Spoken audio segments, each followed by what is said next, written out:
In 2016, Memphis police officers were quietly using Facebook, along with more conventional techniques, to gather information related to a series of protests. Some activists had a suspicion that they were being watched. A local insider tipped off community organizer Kedron Franklin, who had taken part in an early morning protest on the lawn of the mayor's private home.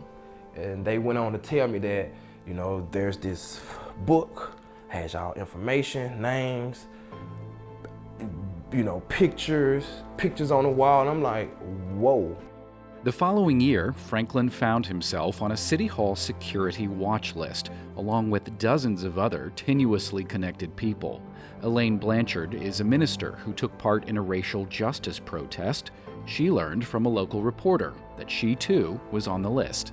What's the deal? What's going on? And he said, oh, have you not seen the news? There's a list of people who can't go into City Hall without a police escort, and your name is on it. Everybody I looked at who was on that list, I was like, what's the pattern here? What's the pattern? To activist Paul Garner, it looked like critics of the police had been targeted. The city said it was simply a safety precaution, but the question of who put the list together and where the names and information came from mattered in Memphis because of a court case almost 40 years earlier. In the 60s and 70s, a domestic intelligence unit within the Memphis Police Department tracked citizens' political activities through undercover surveillance. They were very concerned about communist infiltration of the civil rights movement, the labor movement, the civil rights movement, and later the peace movement. In 1976, the ACLU took the city of Memphis to court, arguing that citizens' constitutional rights were under siege. The result was the Kendrick Consent Decree, which barred local police from gathering political intelligence. Veteran Memphis journalist Otis Sanford covered the case. This consent decree would prevent them from conducting and maintaining information on those groups and those individuals. Buddy Chapman was the new police director in 1976. He saw an opportunity to forge bonds of trust between the police and the community. We were coming to the end of law enforcement agencies at every level being able to do things just totally in secret with no accountability. For decades, Memphis police appeared to comply with the terms of the consent decree, but recently, with the quickening pace of protest movements, police found new tools for keeping up with rapidly unfolding events.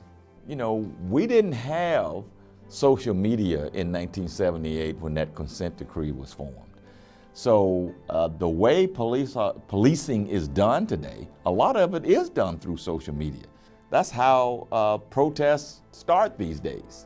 Using a fake Facebook identity, a police sergeant friended his way through the Memphis activist community, noting names and connections, accessing closed groups, and raising suspicions. They were sharing it with businesses, St. Jude, FedEx, Shelby County School Systems, AutoZone.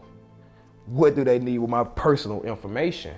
The surveillance was not just virtual. Officers watched and photographed public and private events. The ACLU said local police should not have been collecting that information, period. It violated the consent decree, so the city went back to court. Officials argued that the 1978 ruling was outdated. Bruce Kramer sees it differently. And so the techniques have changed, but the concept of an unreasonable search and seizure hasn't. The right to privacy hasn't changed. It's how you apply today's technology to basic freedoms. In October 2018, a federal judge ruled that the Memphis Police Department had engaged in political intelligence as defined by the 1978 consent decree. In the wake of that ruling, a committee of law enforcement and legal experts, headed by former federal prosecutor Ed Stanton, are now advising the court as it helps MPD work out rules that balance the privacy rights established by the consent decree with public safety. Anytime you're the first at something, obviously there are some challenges that come with it, but that does not negate the fact that the city agreed to these terms. we are having to think a lot about not only what is the current state of the art of surveillance technology, right? What can police departments do? What are they capable of? And then how should the police department be able to use that information? Citing pending litigation, MPD declined to comment for this story. The city has maintained that its techniques used to monitor protesters do not violate First Amendment rights and are consistent with other departments nationally. However, committee members are optimistic that the work being done now in Memphis could provide a clearer policy for other cities to follow. I can't think of another city that has kind of paid this much attention to what a policy looks like. Just a second. Still, activists remain skeptical of the real-world impact the court case will have. If we think that police surveillance is over in Memphis, we're kidding ourselves. The work of the court, the monitor, and the city continue mostly behind closed doors, and for now, the consent decree stands intact.